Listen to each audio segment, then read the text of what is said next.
আমাদের আয়েশা জিজ্ঞেস করেছিলেন, ইয়া রাসূলুল্লাহ, আমি যদি কদর পেয়ে যাই আমি কি বলবো এ রাতে? মা আদউ, কি দোয়া করবো? রাসূল সাল্লাল্লাহু আলাইহি ওয়াসাল্লাম বললেন, তাকুলিন, আয়েশা তুমি বলবে, আল্লাহুম্মা ইন্নাকা আফুউন তুহিব্বুল আফওয়া ফাআফু আন্নি। আয়েশা তুমি যদি কদরের রাত পেয়ে যাও এটা বলবে, হে আল্লাহ আপনি ক্ষমাশীল, আল্লাহ আপনি ক্ষমাকে পছন্দ করেন, আল্লাহ তাই আপনি আমায় ক্ষমা করেন। হে আল্লাহ আপনি ক্ষমাশীল, আপনি ক্ষমাকে পছন্দ করেন, আল্লাহ আপনি আমাকে ক্ষমা করেন। এই দোয়াটা আমরা যেন বেশি বেশি করি। আমার সাথে সাথে সবাই একটু পড়ুন মেহরবানি করে, আল্লাহুম্মা ইন্নাকা আফুউন তুহিব্বুল আফওয়া ফাআফু আন্নি। লাইলাতুল কদর, এই কদরের রাতটা হচ্ছে এমন রাত যেটা খায়রুম মিন আলফি শাহর, হাজার মাসের চেয়েও সেরা। 1000 মাস লাগাতার ইবাদত করলে যে সওয়াব, কদরের রাতে ইবাদত করলে এর সমান সওয়াব হবে নাকি? সমান হবে না। আল্লাহ তাআলা বলেছেন খায়রুম মিন আলফি শাহর, না এর চেয়েও শ্রেষ্ঠ, এর চাইতেও বেশি। 1000 মাসে, অর্থাৎ 1000 মাসে হয় 83 বছর 4 মাস। তো কদরের রাতে যদি আমরা ইবাদত করি তাহলে 83 বছর 4 মাস ইবাদত করলে যে সওয়াব, সে সওয়াব আল্লাহ তাআলা আমাদের আমলনামায় নসিব করবেন। তো আমরা যেন এই কদরের রহমত বরকত থেকে যেন আমরা বঞ্চিত না হই। তো রাসূল সাল্লাল্লাহু আলাইহি ওয়াসাল্লামকে সান্ত্বনা দেওয়ার জন্য, যে হে নবী আপনি চিন্তিত হবেন না, বনি ইসরাইলের অনেক লোক 1000 বছর হায়াত পেয়েছে, শত শত বছর ইবাদত করেছে, জিহাদ করেছে, তারা হায়াত পেয়েছে বেশি কিন্তু তারা কদর পায়নি। আর আপনার উম্মতকে আমি হায়াত দিয়েছি কম কিন্তু তাদেরকে কদর দিয়েছি। সুবহানাল্লাহ বিহামদি, লাইলাতুল কদর দিয়েছি, যে কদরের রাত 1000 মাসের চেয়েও সেরা। তো এই কদরের রাতকে আবার লাইলাতুল মুবারাকাও বলা হয়েছে, ইন্না আনসালনাহু ফি লাইলাতিন মুবারাকা, এটা বরকতময় রাত। ফিহা ইউফরাকু কুল্লু আমরিন হাকিম, সব বিজ্ঞচিত প্রাজ্ঞচিত বিষয়ের ফয়সালা হয়। এটা বেসিক্যালি একটা বাজেট রাত বলা যায়। এ রাতে আগামী 1 বছরে আমাদের কি ঘটবে না ঘটবে আল্লাহ তাআলা এটার বাজেট করেন, এটাকে রিভাইজ করেন। সো এই রাতটা অনেক গুরুত্বপূর্ণ। তো এই কদরের রাত এটা কবে? এটা স্পেসিফিক ছিল, মানে সুনির্দিষ্ট ছিল। রাসূল সাল্লাল্লাহু আলাইহি ওয়াসাল্লাম আমাদেরকে জানাতে চেয়েছিলেন কবে, কিন্তু রাসূল সাল্লাল্লাহু আলাইহি ওয়াসাল্লাম জানাতে পারেননি। সহিহ বুখারীতে এসেছে যে রাসূল সাল্লাল্লাহু আলাইহি ওয়াসাল্লাম, খারাজান নবী সাল্লাল্লাহু আলাইহি ওয়াসাল্লাম লিইউখবিরানা বিলাইলাতিল কদর। উবাদা ইবনে সামিত রাদিয়াল্লাহু তাআলা আনহু বলেন, রাসূল সাল্লাল্লাহু আলাইহি ওয়াসাল্লাম আমাদেরকে জানাতে বের হয়েছিলেন যে কবে কদরের রাতটা। ফাতালাহা রাজুলান মিনাল মুসলিমিন, হঠাৎ মুসলমানদের মধ্য থেকে দুইজন ঝগড়া লাগলো, তর্ক লাগলো আর কি। রাসূল সাল্লাল্লাহু আলাইহি ওয়াসাল্লাম হঠাৎ করে ওই ঝগড়ার দিকে খেয়াল করলেন, ওই দিকে খেয়াল করে ওই তারিখটার কথা তিনি ভুলে গেলেন। ফারুফিআ, রাসূল সাল্লাল্লাহু আলাইহি ওয়াসাল্লাম বললেন আমার হৃদয় থেকে, অন্তঃকরণ থেকে এটাকে উঠিয়ে নেওয়া হবে। এখন আমি মনেই করতে পারছি না এটা কি 23 না 25 না 27 না 29, আমি মনে করতে পারছি না।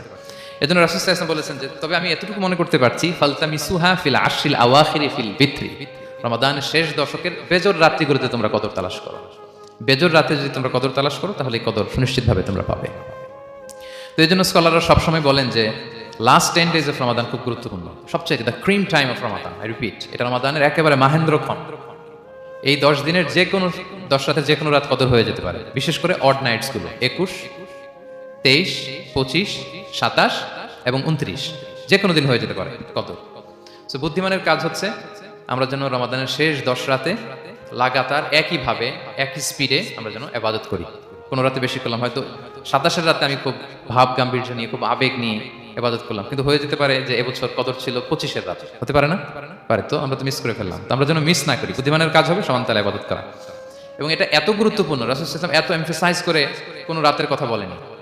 আরবি মাস অনুযায়ী 354টা রাতের মধ্যে সবচাইতে শ্রেষ্ঠ রাত, সবচাইতে শ্রেষ্ঠ রাত সূর্য ডোবার পর থেকে হাত্তা মাতলাইল ফাজর, ফজরের সূচনা লগ্ন পর্যন্ত শান্তিময় এ রাত, বরকতের এ রাত। রাসূল সাল্লাল্লাহু আলাইহি ওয়াসাল্লাম বলেছেন, মান হুরিমা খায়রাহা ফাকাদ হুরিম, যে কদরের বরকত থেকে খায়ের থেকে বঞ্চিত হলো সে আসলেই বঞ্চিত। হি ইজ দ্য লুজার, সে হতভাগা, সে পোড়া কপাল, সে বঞ্চিত।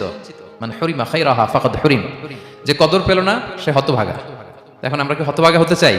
আমরা তো শুরুতে অনেক হোপফুল ছিলাম, এত এত ব্লেসিংস, এত এত বরকত, রহমতের ফলগুধারায় আমরা প্লাবিত হচ্ছি রমাদানে। তো আমরা তো হতভাগা হতে চাই না।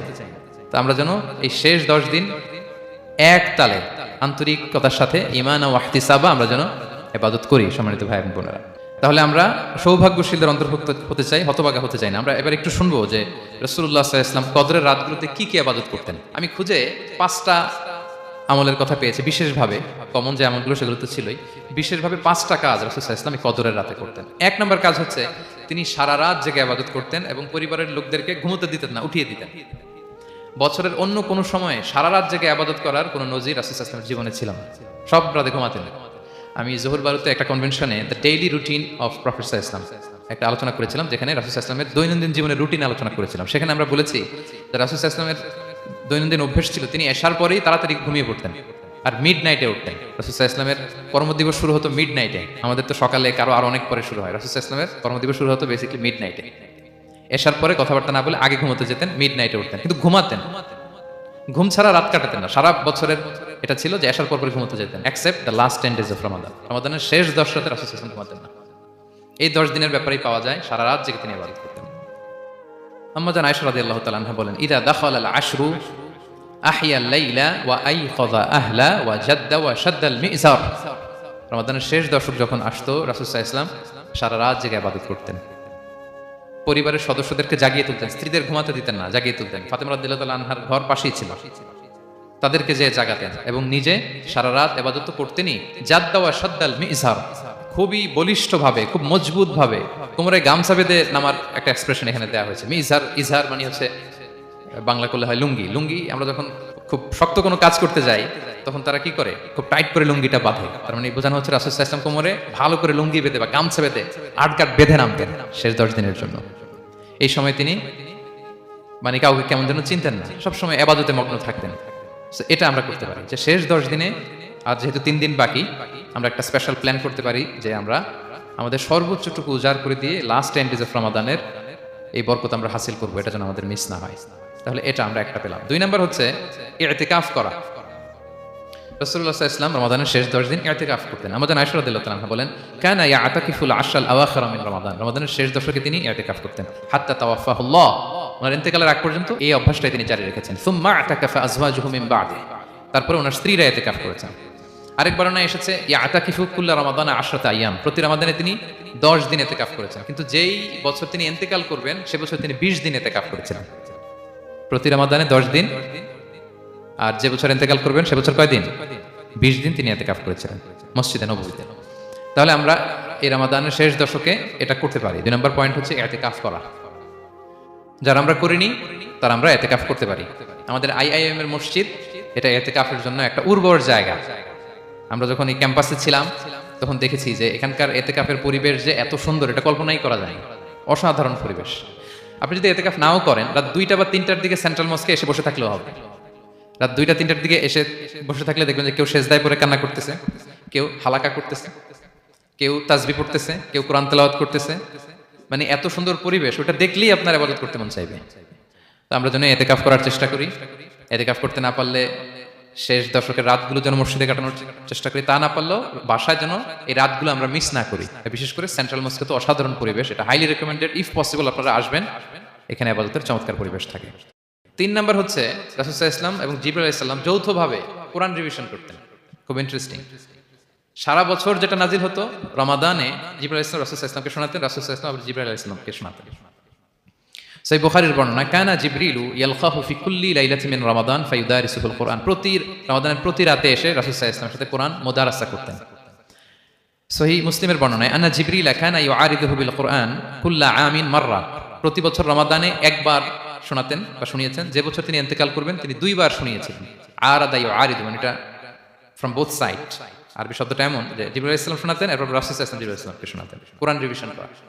তো এই শেষ দশকের রাতগুলোতে আমরা যেন বেশি বেশি কোরআন পড়ি। কোরআন তেলাওয়াত, কোরআনিক রেসাইটেশন হতে পারে, কোরআনের অর্থ পড়া হতে পারে, তাদাব্বুরে কোরআন হতে পারে, কোরআনের হালাকায় জয়েন করা হতে পারে। ইন ইটস এনি ফর্ম আমরা যেন কোরআনের সাথে অ্যাটাচমেন্টটা বাড়াই লাস্ট 10 days অফ রমাদানে। 4 নাম্বার কিয়ামুল লাইল করা। রাসূল সাল্লাল্লাহু আলাইহি ওয়াসাল্লাম কিয়ামুল লাইল করতেন এবং কিয়ামুল লাইল শব্দটাকে রাসূল সাল্লাল্লাহু আলাইহি ওয়াসাল্লাম কদরের সাথে জুড়ে দিয়েছেন।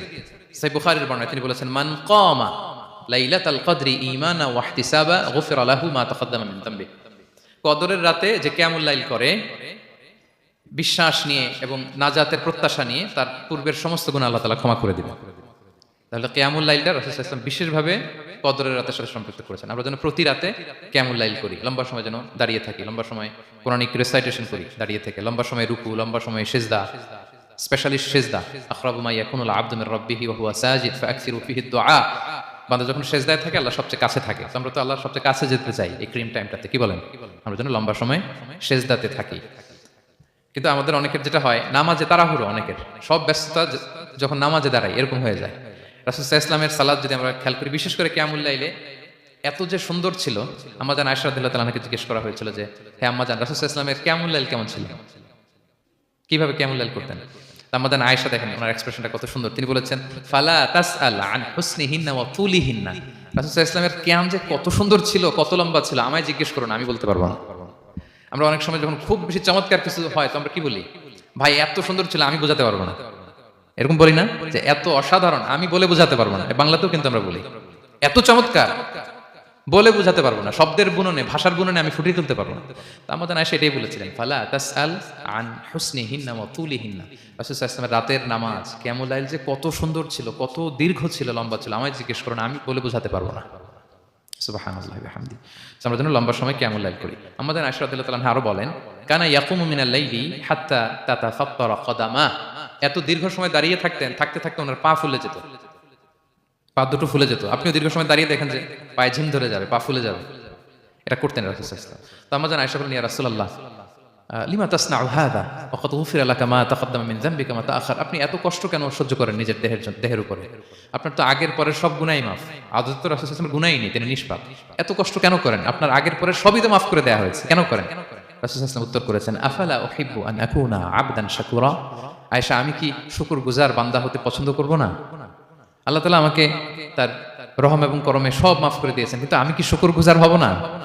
আমি কি আমার রোলটা প্লে করব না? আমি কি নিজেকে সঁপে দেব না আল্লাহ তাআলার কাছে জায়নামাজে? তো এটা ছিল সংক্ষেপে রাসূল সাল্লাল্লাহু আলাইহি ওয়াসাল্লামের কিয়ামুল লাইলের ধরন। এভাবে তিনি দীর্ঘ সময় কিয়ামুল লাইল করতেন। আমরা যেন এটা করি। সেন্ট্রাল মস্কে কিয়ামুল লাইল এবছর নিশ্চয়ই হচ্ছে, আমরা যেন অংশগ্রহণ করি। 5 নম্বরে রাসূল সাল্লাল্লাহু আলাইহি ওয়াসাল্লাম দোয়া করতেন। এই কদরের রাতগুলোতে খুব বেশি বেশি দোয়া করতেন। দোয়া নিয়ে আমরা একটা জুমার খুতবা দিয়েছিলাম, সেখানে আমরা বলেছিলাম যে দোয়া হতে হবে খুব আন্তরিক দোয়া, রোবোটিক দোয়া যেন না হয়। আপনার আবেগ, ভালোবাসা, মনের মাধুরী মিশিয়ে, চোখের পানি মিশিয়ে, অশ্রু সিক্ত করে এই দোয়াটা করতে হবে, তাহলে সে দোয়া আল্লাহর কাছে কবুল হবে। আমরা যেন আমাদের ভাব, আবেগ সব ঢেলে দিতে পারি আমাদের দোয়াতে।